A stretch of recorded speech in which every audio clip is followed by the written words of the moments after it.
আমরা শুরু থেকে বলে আসছি যে আদালতের রায়ের সাথে আমাদের এই আন্দোলনের কোনো সম্পৃক্ততা নেই।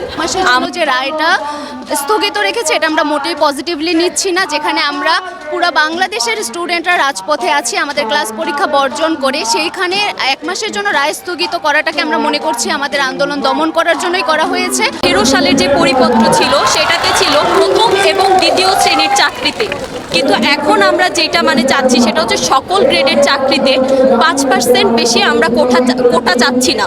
তো সেই জন্য আমাদের আন্দোলন, এবং যতদিন পর্যন্ত না নির্বাহী বিভাগ থেকে লিখিতভাবে আমাদেরকে এটা এনশিওর করা হবে ততদিন পর্যন্ত আমাদের অবস্থান কর্মসূচি চলতে থাকবে। অবগত করতে চাই আমাদের দাবি দেওয়াগুলো কিন্তু হাইকোর্ট বা আদালতের কাছে না। আমাদের যে এক দফা দাবি এটা হচ্ছে নির্বাহী বিভাগের কাছে। হাইকোর্ট আজকে 1 মাসের জন্য রায় স্থগিত করেছে।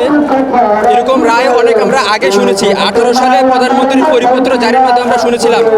আমরা তার পরিপত্র জারির মাধ্যমে আমরা আশ্বস্ত হয়েছিলাম যে কোটা প্রথার বিলুপ্ত ঘটবে, কিন্তু আমরা সেটা দেখিনি। হাইকোর্টের রায়ের মাধ্যমে সেটা পুনর্বহাল হয়েছে। খেলা হবে তখন পর্যন্ত আমরা নির্বাহী বিভাগ বা আইন পরিষদ আমাদের এই এক দফা দাবি মেনে না নেয় বা কোনো লিখিত ডকুমেন্ট না দেয় ততক্ষণ পর্যন্ত আমরা রাজপথ ছাড়বো না। আপাতত আমাদের হাইকোর্টের সাথে কোনো সম্পর্ক নেই। হাইকোর্ট 18 পরিপত্র পুনর্বহাল করুক, রাখুক, বাদ দিক, তাতে আমাদের কিছু যায় আসে না। কারণ আমাদের সম্পর্ক এখন নির্বাহী বিভাগের সাথে আমাদের একটাই দাবি, কারণ আমরা চাই না আমাদের পরবর্তী প্রজন্ম, আমাদের ছোট ভাই বোনেরা এবং যারা আমাদের অগ্রজ আছেন, অনুজ আছেন, তারা যেন আবার রাজপথে না আসে।